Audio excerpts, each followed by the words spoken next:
Praise the Lord.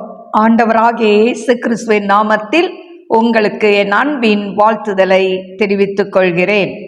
Hi குட்டீஸ், நல்லா இருக்கீங்களா? சாப்பிட்டீங்களா? இப்போ எல்லாருக்கும் லீவில் ரொம்ப ஜாலியாக என்ஜாய் பண்ணுறீங்கன்னு நான் நினைக்கிறேன். எனக்கு அருமையான குட்டீஸ், இன்றைக்கு விபிஎஸ் குறித்து நான் உங்கள் மத்தியில் ஒரு ஸ்டோரி சொல்ல போகிறேன். ஓகேவா? ஓகே குட்டீஸ், welcome to LVM kids VBS. இந்த வருஷத்தில் 2026 இந்த விபிஎஸ் உடைய தீம் என்ன தெரியுமா? ஆசீர்வதிக்கப்பட்டவர்கள், த பிளஸட் ஒன்ஸ். இந்த நாளிலும் இந்த டே 1 இதனுடைய தலைப்பு என்ன தெரியுமா? அதாவது யார் ஆசீர்வதிக்கப்பட்டவர்கள்? யார் ஆசீர்வதிக்கப்பட்டவர்கள்? இன்னைக்கு மீட்கப்பட்டவர்கள் ஆசீர்வதிக்கப்பட்டவர்கள் என்று அந்த ஹெட்டிங்கில் இன்னைக்கு நாம் ஒரு ஸ்டோரியை நம்ம பார்க்க போகிறோம். இந்த மீட்கப்பட்டவர்கள்னா என்ன அர்த்தம் தெரியுமா? பாவத்தில், சாபத்தில், வியாதியில், கடனில், மாந்திரீக காரியத்தில், உலக ஆசை, இச்சை, சிற்றின்பங்களில், இன்னும் பல காரியங்களில் இன்று அநேகர் சிக்கி தவிக்கிறத நம்ம பார்க்குறோம். இதிலிருந்து எப்படி வெளியே வர்றது அப்படின்னு சொல்லி தெரியாமல் இன்னைக்கு நிறைய பேர் தவிக்கிறாங்க. ஆமாம் குட்டீஸ், இன்னைக்கு தவிக்கிறது போல தான் அன்னைக்கும் இஸ்ரவேல் ஜனங்கள் இப்படி தான் அப்பப்போ ஆண்டவரை விட்டு தூரமாக போயிடுவாங்க. ஆனால் ஒரு பிரச்சனை அப்படின்னு வரும்போது மறுபடியும் ஏசப்பா தேவனே எங்களை கைவிடாதீங்க அப்படின்னு கூப்பிடுவாங்க. அதே மாதிரி தான் இந்த யோசேப்பு அவன் இருக்கிற வரைக்கும் ஒரு ராஜா இருந்தார். அந்த எகிப்த பஞ்சத்தில் அழியாதபடிக்கு யோசேப்பை கொண்டு ஆண்டவர் பாதுகாத்தார். ஆனால் யோசேப்பு இறந்த பிறகு இந்த யோசேப்பை அறியாத வேறொரு ராஜா வரார், பார்வோன் ராஜா. இப்போ இந்த ராஜா பார்க்குறாரு, இந்த ஜனங்கள்லாம் பலுகி பெருகி இருக்கிறாங்களே, இந்த இஸ்ரவேல் ஜனங்கள், நம்ம எகிப்தியர் கொஞ்சம் தானே இருக்கிறோம், இப்படியே விட்டா அவங்க ரொம்ப அதாவது பெரிய ஜாதி ஆயிடுவாங்களே, அவங்க கூட்டம் ஜாஸ்தி ஆயிருமே அப்படின்னு சொல்லி இவங்களுக்கு வேலை பலுவை கொடுத்து பயங்கரமாக இவங்களை என்ன பண்ணுறாங்க, வேலையை கொடுத்து இவங்களை அடிக்கிறது, துன்புறுத்துறது, சாப்பாடு கொடுக்காம இப்படி நிறைய கஷ்டங்களை கொடுக்குறாங்க இந்த இஸ்ரவேல் ஜனங்களுக்கு. ஸோ இவங்க என்ன பண்ணுறாங்கன்னா, இவங்க ஆண்டவரை நோக்கி கூப்பிடுறாங்க, எங்களுக்கு இதை தாங்க முடியலையே, இதிலிருந்து எங்களுக்கு விடுதலை வேணும்னு சொல்லி அவங்க ஆண்டவரை நோக்கி கூப்பிடும்போது அந்த கூப்பிடுதல் அவர் சந்நிதியில் போய் எட்டிச்சு அப்படின்னு சொல்லப்பட்டிருக்கு. எனக்கு அருமையான குட்டீஸ், இந்த ஜனத்தினுடைய கூக்குரலை கேட்ட உடனே அந்த தேவனும் என்ன பண்ணிட்டாரு, உடனே மனம் இறங்கிட்டார். ஐயோ, என் பிள்ளைங்க ஆபத்தில் இருக்கு, நான் போய் உதவி செய்யணும். அப்போ அப்படி உதவி செய்ய தான் மோசேன்ற ஒரு நபரை என்ன பண்ணிட்டாரு, ஆண்டவர் தேர்ந்தெடுத்தார். இப்போ இந்த இஸ்ரவேலர் யாருன்னு கேட்குறீங்களா? இவங்க தான் ஆபிரகாம் தாத்தாவுடைய சந்ததியார். ஏன்னு சொன்னா, இந்த ஆபிரகாம் தாத்தாக்கு தேவன் என்ன சொன்னாரு, நான் உன்னை பெரிய ஜாதியாக்குவேன், உன் பேரை பெருமைப்படுத்துவேன், உன் சந்ததியை நான் ஆசீர்வதிப்பேன், நீ கானானை சுதந்திரிப்ப, இப்படிலாம் வாக்கு கொடுத்தார்ல. இப்போ இந்த வாக்கு கொடுத்த இந்த ஆபிரகாமுடைய சந்ததியார் தான் இந்த இஸ்ரவேலர்கள். இப்போ இவங்க அடிமையில் இருக்கிறாங்க. எப்படி இந்த கானானை சுதந்திரிக்க முடியும் அப்படின்னா, இப்போ மோசேவை ஆண்டவர் கூப்பிடுறாரு, மோசே வா அப்படின்னு கூப்பிடுறாரு. இவன் ஆடு மேய்ச்சிக்கிட்டு இருக்கான். அங்கே ஒரு முள்செடி பற்றி எரியுது, தீ பற்றி எரியுது. அப்போ அதை வேடிக்கை பார்க்க போறான். ஆண்டவர் சொல்றார், மோசே மோசேன்னு கூப்பிடுறாரு. உடனே மோசே என்ன பண்றாரு, கீழ்ப்படிஞ்சதோ அடியேன். அப்படின்னா ஆண்டவர் சொல்றாரு, நீ வா, நீ இஸ்ரவேல் ஜனங்களை என்ன பண்ணணும், எகிப்திலேருந்து அழைத்து கொண்டு வரணும் அப்படின்னு சொல்றாரு. சொன்ன உடனே இந்த மோசே சொல்றாரு, ஐயோ, நான் அந்த எகிப்துக்கு போக மாட்டேன், நான் அங்கேருந்து தானே தப்பி ஓடுனா, ஒரு கொலையை செஞ்சுட்டு பயந்து போய் தப்பி ஓடினால, இப்போ நான் எப்படி அங்கே போவேன், நான் போக முடியாது தேவனே, நான் போக முடியாது, யாரையாவது அனுப்புங்க அப்படின்னு சொல்றான். இல்லை, நீ தான் போகணும் அப்படின்னு ஆண்டவர் சொன்ன உடனே, இல்லை நான் மந்தவாய், நான் திக்குவாய், எனக்கு பேச தெரியாது, அப்படி இப்படி சாக்கு போக்கெல்லாம் சொல்கிறான் இந்த மோசே. உடனே ஏசப்பா சொல்கிறார், நான் உன் வாயோட கூட இருக்கிறேன், நான் உன் கூட நான் பேசுவேன், இந்த கோலை பிடிச்சிக்கோ, இந்த கோலை வச்சு அற்புதம் செய்வ அப்படின்னு சொல்லி ஆண்டவர் எல்லாத்தையும் கொடுக்குறாரு. ஆனாலும் இவனுக்குள்ள ஒரு பயம், ஐயோ அந்த எகிப்து ராஜா என்ன பண்ணிடுவாரு, அங்கே போனால் நம்மளை கொன்று போட்டுருவாரு விஷயம் தெரிஞ்சா அப்படின்னு பயந்துட்டு நான் போகமாட்டேன் அப்படின்னு அடம் பிடிக்கிறான். அப்போதான் தேவனுக்கு என்ன வந்துடுச்சான், கோபம் வந்துடுச்சான். உடனே அவர் சொல்றாரு, நீ உங்க அண்ணன் வருவான் ஆரோன், அவனை கூட்டிட்டு போ, அவன் உனக்கு வாயா இருப்பான் அப்படின்னு சொல்லி அனுப்பிட்டாரான் குட்டீஸ். இப்போ 2 பேரும் சேர்ந்து அந்த எகிப்து ராஜா கிட்ட போறாங்க. அங்க போய் இந்த மாதிரி இந்த ஜனங்கள் எங்களுக்கு வேணும், நாங்க எங்க தேவனை ஆராதிக்க போறோம்னு கேட்ட உடனே அந்த எகிப்து ராஜாவுக்கு ஒரே கோபம். அவர் சொல்றார், அதெல்லாம் விட முடியாது அப்படின்னு சொல்லி. உடனே இவங்க அங்க என்ன பண்றாங்க, கோலை கீழே போடுறாங்க, பாம்பாவது, அந்த கோலை இதுல நதியிலலாம் அடிக்கிறாங்க, ரத்தமாவது, இதெல்லாம் பார்க்குறாங்க. ஆனாலும் பார்வோன் ராஜா என்ன பண்றான், இருதயத்தை கடினப்படுத்திக்கிட்டான். அடுத்து 10 விதமான வாதைகளை ஆண்டவர் என்ன பண்றாரு, அந்த ஜனங்களுக்கு கொடுக்குறாரு. அப்பவும் அந்த வாதை வரும்போது மனம் திரும்பும், அப்புறம் சொல்லுவான், இல்லை இல்லை நான் விட மாட்டேன். இப்படியே பண்ணி பண்ணி கடைசியில் ஒரு வழியா அந்த பார்வோன் ராஜா என்ன பண்ணாராம், சரி போங்க அப்படின்னு சொல்லிட்டாராம். உடனே என்ன பண்றாங்க, இஸ்ரவேல் ஜனங்கள் அங்கிருந்து வரும்போது அந்த எகிப்தியர்கிட்ட இருக்கிற பொண்ணு வெள்ளி எல்லாம் என்ன பண்றாங்களாம், எல்லாத்தையும் வாங்கி மாட்டிக்கிட்டு என்ன பண்றாங்க, அவங்க கொள்ளை அடித்தார்கள் இருக்கு. இப்போ கொள்ளை அடிச்சுட்டு என்ன வராங்க, இப்போ வனாந்தரத்துல வராங்க. இப்போ இவங்க எங்க போறாங்க குட்டீஸ், கானானை சுதந்திரிக்க போறாங்க. ஏன்னா ஆபிரகாம் தாத்தாக்கு என்ன சொன்னாரு, நான் உனக்கு கானானை சுதந்திரிக்க பண்ணுவேன்.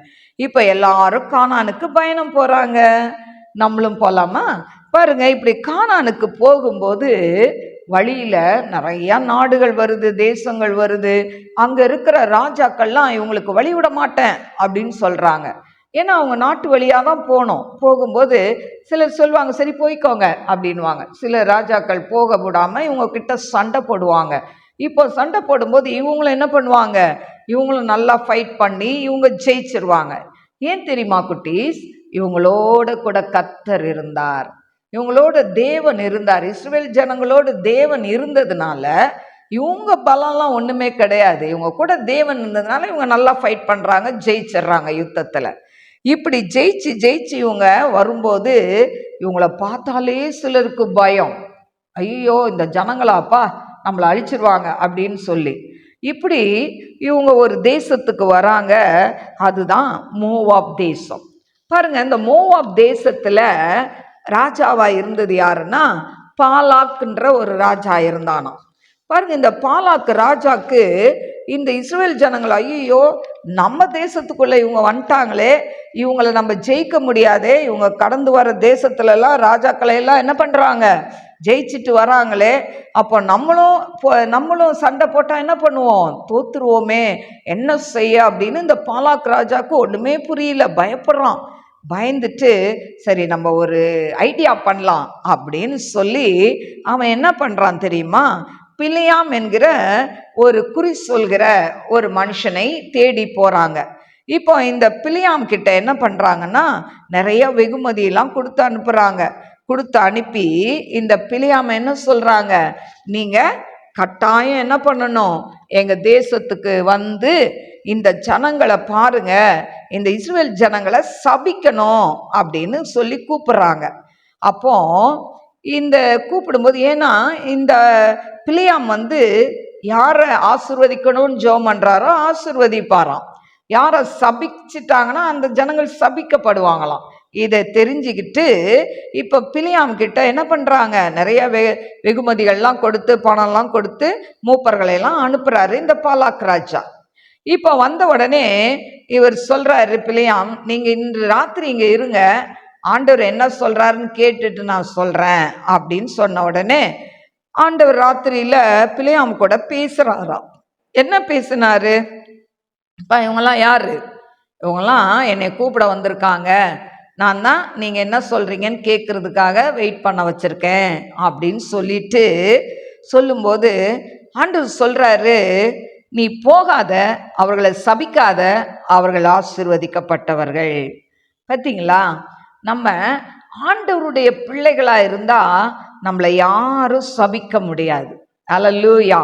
பாருங்க, அருமையான குட்டீஸ், இந்த இடத்துல பார்த்தீங்கன்னா ஆண்டவர் சத்தம், ஆண்டவர் பிலேயாமோட கூட பேசுறார். பேசின உடனே பிலேயாம் சொல்றான் அடுத்த நாள் காலையில, இல்லை நான் வரமாட்டேன், எனக்கு ஆண்டவர் உத்தரவு கொடுக்கல, போகக்கூடாது சொல்லிட்டார், வரமாட்டேன், அனுப்பி விட்டுட்டான். ஆனா இந்த பாலாக்கு ராஜா விடுவாரா?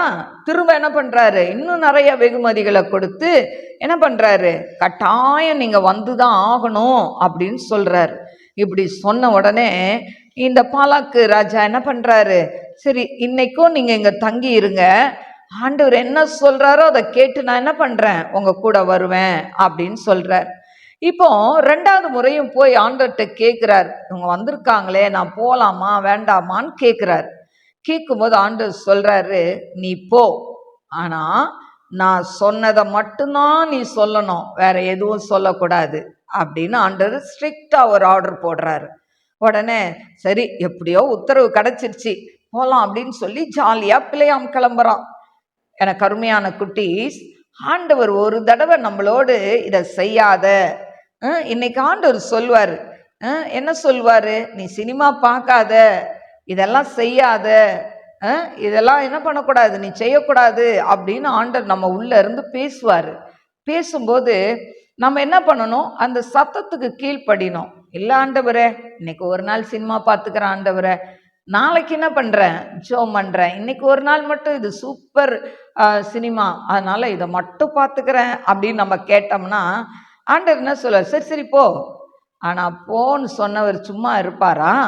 தேவனுக்கு ரொம்ப கோபம் வருது. அவர் என்ன பண்ணுறாரு, கோபம் வந்த உடனே அவர் ஒரு தூதனை அனுப்புகிறார். இப்போ இந்த தூதனை அனுப்பின உடனே இந்த கழுதையில சேனம் வைத்து இந்த பிலேயாம் ஜாலியாக போகிறார். போன உடனே போகும்போதே இந்த கழுதை மக்கார் பண்ணுது, இந்த பக்கம் போகுது அந்த பக்கம் போகுது, ஒழுங்கா போக மாட்டேங்குது, இவன் மேலே ஏறி உட்கார்ந்து இருக்கிறான், ஆனாலும் போகுது. முதல் முறை அது மக்கார் பண்ணும்போது என்ன பண்ணுறாரு, ஒரு அடி வைக்கிறார். திரும்பவும் என்ன பண்ணுது, இப்படி போகுது, உடனே திரும்ப ஒரு அடி வைக்கிறார். திரும்ப அவர் காலை சுவரோட வச்சு நசுக்கி அவரை என்ன பண்ணிச்சான், கோவப்படுத்திச்சான் அந்த பிலேயாம. கடைசியில் என்ன பண்ணிச்சு, அந்த தூதன் என்ன பண்ணுறாரு, அவர் கையில் பட்டயம் இருக்குது, உருவன பட்டயம். ஆனால் அது பிலேயாமுக்கு கண்ணுக்கு தெரில, கழுதைக்கு கண்ணுக்கு தெரியுது. உடனே அது எந்த பக்கமும் போக முடியாமல் அவர் தடுத்து நிறுத்திட்டாரு. உடனே என்ன பண்ணுது, அந்த அந்த கழுதை அவன் காலுக்குள்ளேயே என்ன பண்ணிச்சு, அப்படியே படுத்துக்கிச்சு. உடனே அந்த 3வது முறையும் அந்த கழுதை என்ன பண்ணுறாரு, அடிக்கிறார் பிலேயாம். அடித்த உடனே இந்த கழுதைக்கு செம கோபம். பாருங்க, கழுதை வாயா ஏசுப்பா திறந்துட்டாரு, தேவன் திறந்துட்டாரு. பாருங்க, கழுதை எங்கன்னா பேசுமாங்க, அது கத்த தானே செய்யும். ஆனால் கழுதை பேசிச்ச அப்படி வேதத்தில் இருக்கு. கழுதை சொல்லுது, நீங்கள் என்னை யூஸ் பண்ண நாள்ல இருந்து நான் உங்களுக்கு ஏதாவது இதை மாதிரி பண்ணனா, ஏன் என்னை அடிச்சிங்க, அதுவும் 3 முறை என்னை அடிச்சிங்க, ஏன் அடிச்சிங்க அப்படின்னு கேட்டுதான். பின்ன என்ன, நீ ஒழுங்கா வரமாட்ற, நீ மக்கார் பண்ற, நீ படுத்துக்கிற, இந்த பக்கம் போற அந்த பக்கம் போற அப்படின்னு சொல்லி இவன் கோவப்படுறான். உன்னை கோவப்பட்ட உடனே இது சொல்லுதான், நான் இத்தனை நாள் உங்களை கூட்டு போயிருக்கிறேன்னு என்னைக்காவது இப்படி செய்திருக்கிறேனா, யோசித்து பார்த்தீங்களா அப்படின்னு சொல்லி இந்த கழுதை பேசிச்சான். கழுதை பேசிக்கிட்டே இருக்கும்போது ஆண்டவர் பிலேயாம் கண்ணை திறந்துட்டாராம். உடனே பிலேயாம் கண்ணை திறந்த உடனே அங்க எதிர இருக்கிறது யாரு, உருவன பட்டயத்தோட ஒரு தூதர் நிற்கிறாரு. உடனே ஐயோ, தூதர் நிற்கிறத நம்ம பார்க்க முடியலையே, நம்ம கண்ணுக்கு தெரியலையேன்னு சொல்லி உடனே அவர் முகம் கொப்புற விழுந்து, ஐயோ தப்பு நான் தான் செஞ்சிட்டேன், பாவம் செஞ்சிட்டேன் அப்படின்னு சொல்லி அவன் பயப்படுறான். இப்பவும் நான் போவேனானா சொல்லுங்க, நான் வீட்டுக்கு போயிடுறேன் அப்படின்னு சொல்லி தூதர்கிட்ட சொல்லும்போது அவர் சொல்றாரு, இல்லை நீ போ, ஆனால் நான் சொல்றத மட்டும்தான் நீ என்ன பண்ணணும், அங்கே சொல்லணும், வேற எக்ஸ்ட்ரா எதையும் பேசக்கூடாது அப்படின்னு ஸ்ட்ரிக்டா தூதன் மூலமும் ஆர்டர் போட்டு அனுப்புறாங்களாம். இப்போ இந்த பிலேயாம் வந்த உடனே இந்த பாலாக் ராஜாவுக்கு ஒரே சந்தோஷம்.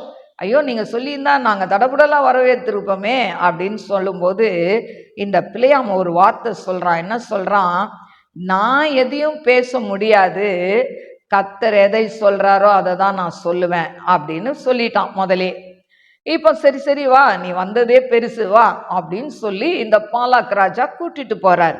கூட்டிட்டு போய் அவங்களுடைய மேடை, அதாவது விக்கிரக மேடையில என்ன பண்றாரு, கூட்டு போறாரு. கூட்டு போன உடனே இந்த பிலேயாம் சொல்றான், 7 பலிபீடம் கட்ட சொல்றான். 7 பலிபீடத்திலையும் பலி செலுத்துறதுக்கு 7 காளையும் 7 ஆட்டுக்கடாவையும் என்ன பண்ணுங்க, தேர்ந்தெடுத்து வச்சிருங்க அப்படின்னு சொல்றான். இப்போ பாருங்க, ஒவ்வொரு பலிபீடத்திலையும் ஒரு காளை ஒரு ஆட்டுக்கடா பலியிடுறான்.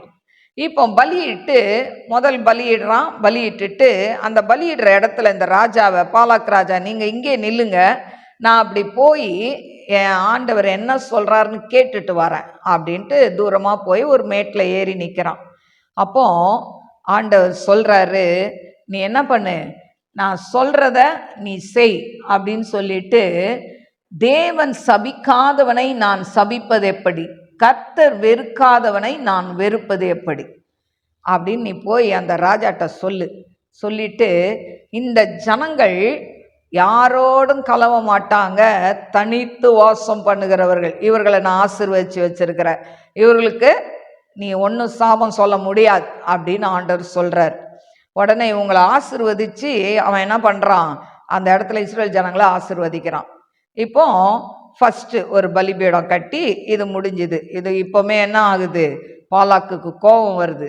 அவங்கள சபிக்க சொன்னா இவன் ஆசீர்வதிக்கிறானே, சரி விடு வா, ரெண்டாவது என்ன பண்ணலாம், ரெண்டாவது பலிபீடம் இது பண்ணு அப்படின்னு சொல்லி பிஸ்காவின் கொடுமுடின்னு ஒரு அந்த இடத்துல போய் அங்க என்ன பண்றான், நீ இந்த இடத்துல பலிபீடம் இது பண்ணு, இங்க பலி செலுத்து அப்படின்னு சொல்லி இந்த பலி செலுத்துறாங்க. பலினா என்ன தெரியுமா, அதாவது அந்த நாட்கள்ல ஒரு மேடை அமைச்சு அதுல கட்டையெல்லாம் வச்சு அதுல இந்த காளை ஆட்டு கடா இதெல்லாம் என்ன பண்ணுவாங்க, துண்டு துண்டா வெட்டி அதை என்ன பண்ணுவாங்க, தேவனுக்கு பலியிடுவாங்க. சரியா, ஏன்னா ஒரு மனுஷனுடைய பாவம் அதுல சரியாயிரும் அப்படின்னு சொல்லி அந்த ரத்த சிந்தினாதான் பாவ மன்னிப்பு இருக்கு, நம்ம புதிய ஏற்பாட்டுல இருக்குல்ல, அத மாதிரி நினைச்சு அவங்க அப்ப பலி செலுத்தினாங்க. அது நிரந்தரமான பாவ மன்னிப்பு இல்லை, அந்த நேரத்துக்கு அவங்க பாவம் மன்னிக்கப்படும், மூடப்படும். அதுதான் பலி செலுத்துறது. இல்லைன்னா நம்ம ஆண்டுகிட்ட ஒரு நன்மையை பெறணும்னா என்ன பண்ணுவாங்க, பலி செலுத்துவாங்க. இப்போ செகண்ட் என்ன பண்றாரு, பலி செலுத்துறாரு. செலுத்திட்டு இந்த பலிபீடத்துக்கிட்டே நில்லுங்க, நான் போய் கேட்டுட்டு வரேன்னு சொல்லி கொஞ்சம் அந்த பக்கம் தள்ளி போய் ஆண்டுகிட்ட கேட்குறாரு. கேட்கும்போது ஆண்டவர் சொல்றாரு, பொய் சொல்ல தேவன் ஒரு மனிதன் அல்ல, மனம் மாற அவர் ஒரு மனுபுத்திரனும் அல்ல, அவர் சொல்லியும் செய்யாதிருப்பாரோ, அவர் வசனித்தும் நிறைவேற்றாதிருப்பாரா அப்படின்னு சொல்றார். அப்போ நம்ம தான் என்ன பண்ணுவோம், பொய் சொல்லுவோம், நேரத்துக்கு மாறிடுவோம். நம்ம இதை செய்யறேன் அதை செய்யறேன் இதை செய்யறேன்னு சொல்லுவோம், ஆனா அடுத்த நேரம் அது சொன்ன அந்த நேரம் ஆனா என்னால செய்ய முடியல அப்படின்னு. குட்டீஸ், நீங்கெல்லாம் எத்தனை தடவை உங்க ஃப்ரெண்ட்ஸு கிட்ட பேசியிருப்பீங்கல்ல, என்ன பண்ணுவீங்க, ப்ராமிஸ்லாம் பண்ணுவீங்க, ஏய் நான் கட்டாயம் இதை தரேன் சரியா, எனக்கு இந்த வேலையை மட்டும் செஞ்சிரு, இந்த ஹோம்ஒர்க் மட்டும் முடிச்சு கொடு, நான் என்ன பண்ணுறேன் உனக்கு, பென்சில் தரேன், பேனா தரேன், பாக்ஸ் தரேன் அப்படிலாம் சொல்லுவோம். ஆனால் அவங்க ஹெல்ப் பண்ணி முடிச்ச உடனே என்ன சொல்லுவோம், அப்போ சொன்னேன் ஆனால் இப்போ என்ன என்கிட்ட இல்லை அப்படின்னு சொல்லுவோம். ஆனால் நம்ம தேவன் பொய்யுரையாத தேவன், அவர் பொய் சொல்ல மனுஷன் அல்ல. அப்போ சொல்லிட்டு அவர் சொல்றாரு, யாக்கோபுக்கு விரோதமான மந்திரவாதம் இல்லை, இஸ்ரவேலுக்கு விரோதமான குறி சொல்லுதலும் இல்லை. அதாவது தேவன் என்னென்ன செய்தார் என்று கொஞ்ச காலத்திலே யாக்கோபையும் இஸ்ரவேலையும் குறித்து சொல்லப்படும்.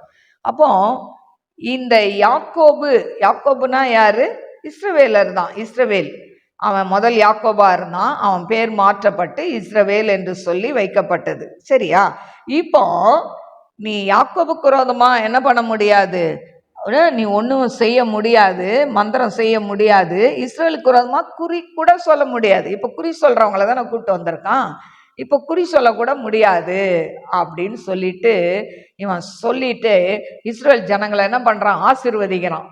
உடனே இந்த ராஜாக்கு ரொம்ப கடுப்பாயிருது. உடனே பாலாக் ராஜா சொல்றார், நான் உன்னை ஆசீர்வதிக்கவா கூப்பிட்டேன், அந்த ஜனங்களை சபிக்கணும்னு கூப்பிட்டேன், அதுக்காக தானே உனக்கு வெகுமதி கொடுத்தேன், நீ என்ன பண்ற, 2 தடவையும் அவங்கள நீ என்ன பண்ற, ஆசீர்வதிக்கிற அப்படின்னு சொல்லி சண்டை போடுறாரு. போட்டுட்டு சரி வா, அடுத்தது இன்னொரு இதுக்கு என்ன பண்ணலாம், கடந்து போகலாம் அப்படின்னு சொல்லி இன்னொரு இடத்துக்கு அவரை கூட்டு போறார். அந்த பலிபீடம் எங்க இருக்குன்னா, அதாவது எசிமோன்னு சொல்லி அதுக்கு எதிராக இருக்கிற பேயோரின் கொடுமுடி அப்படின்னு கொடுத்துருக்கு பைபிள்ல. அதுக்கு என்ன பண்றாங்க, அழைச்சிட்டு போறாரு. அங்க பலிபீடம் இருக்கு.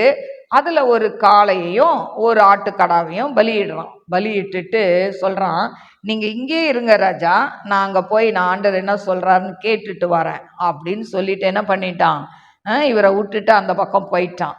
அப்போ பார்த்தீங்கன்னா திரும்ப வந்து அவன் என்ன பண்றான், அந்த அதாவது ஆண்டவர் சொல்றாரு, அந்த வார்த்தையை கேட்டுக்கிட்டான். வந்து சொல்றான், யாக்கோபே உன் கூடாரங்களும் இஸ்ரவேலே உன் வாசஸ்தலங்களும் எவ்வளவு அழகானவைகள், அவைகள் பரவி போகிற ஆறுகளைப் போலவும் நதியோரத்தில் உள்ள தோட்டங்களைப் போலவும் கர்த்தர் நாட்டின சந்தன மரங்களைப் போலவும் தண்ணீர் அருகே உள்ள கேதுரு விருட்சங்களைப் போலவும் இருக்கிறது. அவன் பாட்டுக்கு என்ன பண்றான், அள்ளி தட்டுறான் ஆசீர்வாதத்தை. இந்த ராஜாக்கா செம்ம கோவம் வருது, ரொம்ப கடுப்பாயிட்டார் இந்த ராஜா.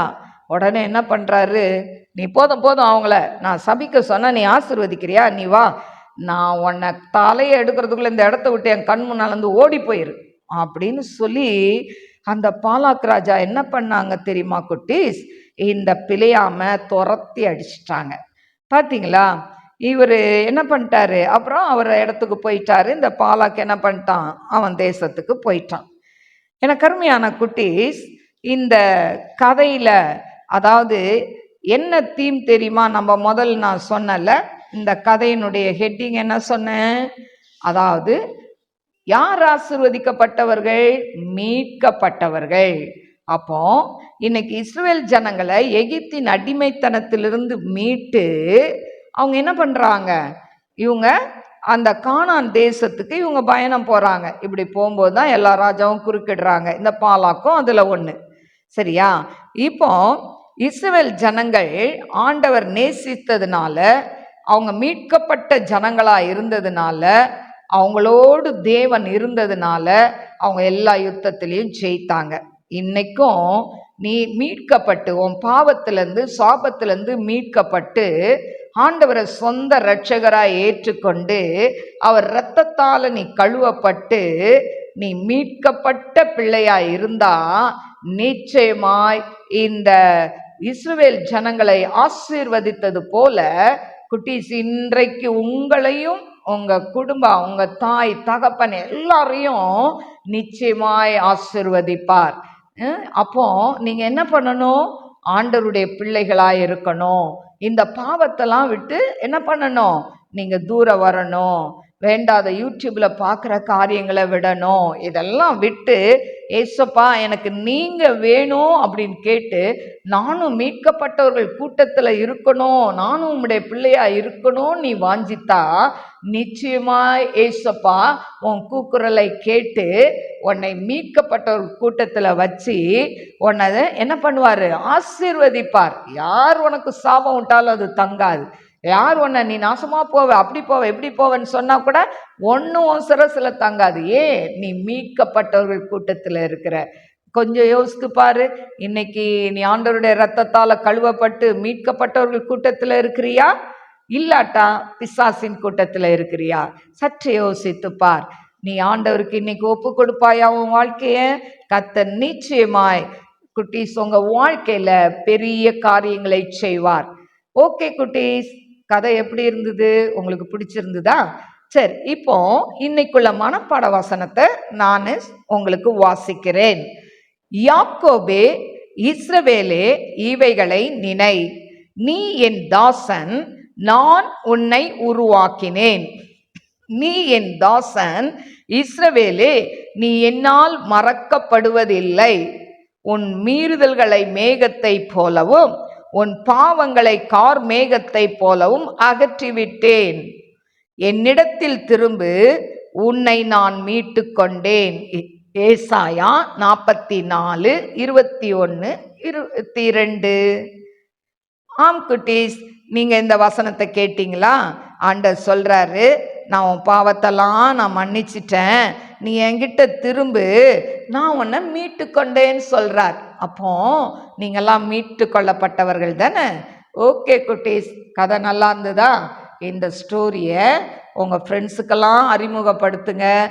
ஓகேவா? எங்கள் விபிஎஸ் பூந்தமல்லியில் நடக்குது.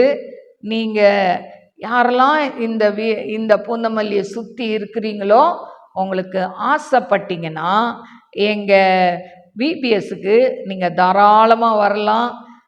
உங்களுக்கு லஞ்சு எல்லாம் ஸ்நாக்ஸ் எல்லாம் கொடுக்கப்படும்.